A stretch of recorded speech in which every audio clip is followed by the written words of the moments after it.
নমস্কার আমার extended family.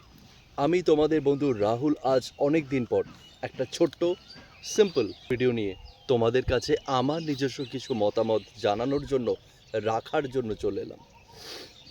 Operation সিন্দুর, যেই রং, যেই কথা আজ পুরো ভারতকে সবার মনের মধ্যে আর সবার শীর্ষে তুলে রেখেছে আরও একবার, তার জন্য আমাদের ইন্ডিয়ান আর্মড ফোর্স তথা আমাদের প্রধানমন্ত্রী শ্রী নরেন্দ্র দামোদর মোদী এবং তার পুরো টিমকে আমার প্রণাম। তাদের এই সাকসেস আর তাদের এই পরিকল্পনা যে আজ কোথায় দাঁড় করিয়েছে আমাদের গর্ব, আমাদের সংস্কৃতি আর আমাদের আত্মচেতনাবোধকে, তা বলাই বাহুল্য। তাই যে ঘটনা, যে কথাগুলো তোমরা আজ সব সময় নিউজ চ্যানেল থেকে সমস্ত চ্যানেলের মধ্যে শুনে আসছো, সেই একই কিছু ইনফরমেশন তোমাদের আবার দিয়ে বা আবার এই ভিডিওতে রেখে তোমাদের টাইম বোর করব না। তাই যেটুকু কথা, যে ছোট্ট কিছু কথা আমি বলতে চাই, আজকে আমি আমাদের প্রধানমন্ত্রী তথা তার সমস্ত ইন্ডিয়ান আর্মড ফোর্স ও ডিফেন্স টিম তথা আমাদের Indian national security adviser mister Ajit Doval sir, সবার কাছে আমার এই ছোট্ট মেসেজ যেন পৌঁছে যায়, তাই আমার এই ভিডিওটি বানানো। আর প্রত্যেকটি ভারতবাসীর মনের মধ্যে যেন একই এই কথা জেগে ওঠে আর তাদের সবার সমর্থন পাওয়ার জন্য আমার এই ভিডিও বানানো।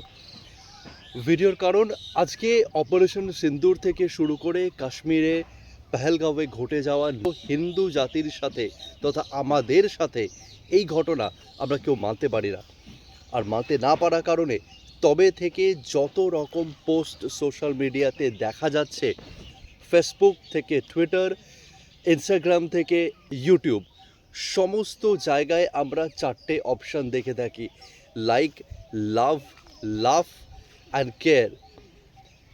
তার মধ্যে আমার বিশেষভাবে আবেদন আর বিশেষভাবে যে অ্যাটেনশন আমি আমার ভারত সরকার তথা তার সমস্ত ডিফেন্স টিমের কাছে হাইলাইট করতে চাই, সেটা হলো এই সমস্ত পোস্টের পর ইন্ডিয়ার যে পরিস্থিতি ঘটানো হয়েছিল এক চক্রান্ত বা বিশেষ প্ল্যানের মাধ্যমে, সেই পরিস্থিতি ঘটানোর পর যে যে সমস্ত মানুষগুলো, যে সমস্ত ফেসগুলো, যে সমস্ত অ্যাকাউন্টগুলো এই বিশেষ পরিকল্পিত ঘটনার সামনে ওই লাভ রিয়াক্টটি বা ওই স্মাইল রিয়াক্টটি ইউজ করছেন, তাদের প্রত্যেককে আইডেন্টিফাই করে তাদের বিরুদ্ধে এক কঠোর শক্তিশালী স্টেপ নেওয়ার জন্য আমি আমার ভারত সরকারকে আবেদন জানাচ্ছি।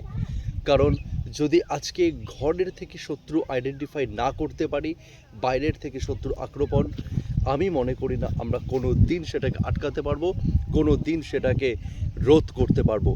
তাই ভারতে জন্মে, ভারতের খেয়ে, ভারতের পড়ে যে মানুষগুলো আজ এই পাকিস্তানি কারবার টেররিজমকে সাপোর্ট করছে ভারতে বসে, সেই অ্যাকাউন্ট বা সেই ফেসকে যদি আমরা আজ আইডেন্টিফাই করে শেষ না করতে পারি, তাই আউটসাইড সোর্স বা আউটসাইড কোনো রকম টেররিজম বা আউটসাইড কোনো রকম খারাপ কিছুকে আমরা ভারতে বসে আটকাতে ততটাই দিনের পর দিন অক্ষম হয়ে পারবো। একটা সুন্দর আর সামান্য একটা এক্সাম্পল দিয়ে আমি ঘটনাটাকে আরও একটু ইজি করে দিতে চাইছি। সেটা হলো পেহেলগাঁওয়ে যে পয়েন্টে, যে সিচুয়েশানে ওই পাবলিক জোন, ওই টুরিস্ট জোনে টেররিস্টরা ঢুকে গেছিলো, সেই গ্যাপ আর সেই টাইমিংয়ের খবর আমাদের ভারতে পয়দা হওয়া, ভারতে থাকা খাওয়া কোনো টেররিস্টই বাইরে সেই সোর্স হয়ে খবরটি পাঠিয়েছিল, যার কারণে বাইরে থেকে উড়ে আসা টেররিস্টদের ওই জায়গায় ঢুকে হিন্দুদের আইডেন্টিফাই করে ওরকম একটি ঘাতক অ্যাকশন চালানোতে তারা সক্ষম হয়ে সফলভাবে বেরিয়েও গেছেন। তাই প্রধানমন্ত্রী তথা তার সমস্ত ডিফেন্স টিম, সবার কাছে আমার বিনীত নিবেদন এটাই যে ঘরের মধ্যে থাকা টেররিস্টগুলোকে আমরা সঠিকভাবে আইডেন্টিফাই করতে না পারলে, শেষ করতে না পারলে, আমাদের এই চ্যালেঞ্জ, আমাদের এই যুদ্ধ আগামী সারা জীবনের জন্য হয়ে যাবে। আর একটি যুদ্ধ মানে একটা দেশের জন্য অনেক বড় ফাইন্যান্সিয়ালি, স্ট্রাকচারিক্যালি যে কত বড় ক্ষতি, সেটা সুস্থ মস্তিষ্কের মানুষ আমরা সবাই বুঝি, সবাই জানি। ফেসবুকের এত সেন্সিটিভ পোস্টগুলোর ওপরে যে নরখাদক, যে অমানুষ টেররিস্টগুলো, ইন্ডিয়ান টেররিস্টগুলো ওই হাহা রিয়াক্টটিকে ইউজ করছে। আমি আবেদন করছি ওই প্রত্যেকটি ফেসকে আইডেন্টিফাই করে ইমিডিয়েটলি কোনো তাদের এগেনস্টে অ্যাকশন নেওয়ার, আর ইমিডিয়েটলি তাদের to the point shoot at sight ঘোষণা করার। কারণ ওই মানুষগুলোই বিং ইন্ডিয়ান, ইন্ডিয়ায় জন্মে, ইন্ডিয়ায় খেয়ে, ইন্ডিয়ায় পড়ে, ইন্ডিয়ার ঘরে থেকে তারা টেরোরিজমকে বাহবা দিচ্ছে, তারা পাকিস্তানকে সাপোর্ট করছে, তারা বিশেষ কিছু জাতকে সাপোর্ট করছে যারা টেরোরিজমকে পায়দা করে। তাই বলার এটাই ছিল, আবেদন এটাই ছিল আজকে আমার ভিডিওর মাধ্যমে তোমাদের সবার সামনে, তথা আমাদের মাননীয় প্রধানমন্ত্রী, আমাদের ডিফেন্স টিম আর তার সমস্ত টিমের সামনে আমার এই আবেদন ছিল যে কথাগুলো আমি বললাম, যে ধারণাটা আমি সবার সামনে তুলে ধরতে চাইলাম, যদি এটা কার্যকর হয় বা যদি এটা সত্যি হয়, হয়তো এই একটা ছোট্ট স্টেপ আমাদের পরিবেশ তথা আমাদের চারপাশকে সুস্থ স্বাভাবিক রাখতে অনেকটা বড় হেল্প করবে। আর আমাদের ঘরের, আমাদের মা বোনদের সিকিউরিটি, আমাদের কোথাও ঘুরতে যাওয়া, ঘুরে বেড়ানো, সেই ব্যাপারগুলো আরও বেশি আমাদের আনন্দের হয়ে উঠবে। কোথাও যাওয়া নিয়ে আমাদের 10বার ভাবনা, আমাদের লাইফ থাকবে কি থাকবে না, জীবনে কি হবে পরিস্থিতি, সেগুলো নিয়ে সেই দুশ্চিন্তাগুলো আমাদের মধ্যে আসবে না।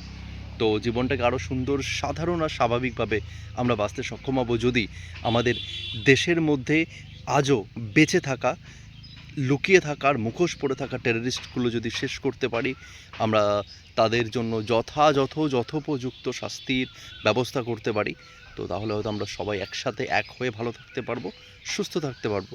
তাই জয় হিন্দ, জয় ভারত, জয়।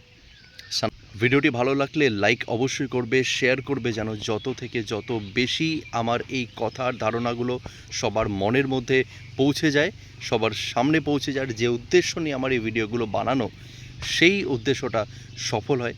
তাই দেখতে থাকবে বড়ালস, লাইক করতে থাকবে, কমেন্ট করে জানাবে কেমন লাগলো এই চিন্তাভাবনাটা। আর দেখা হচ্ছে আরও একটি নতুন ভিডিও নিয়ে তোমাদের প্রিয় চ্যানেল বড়ালসে।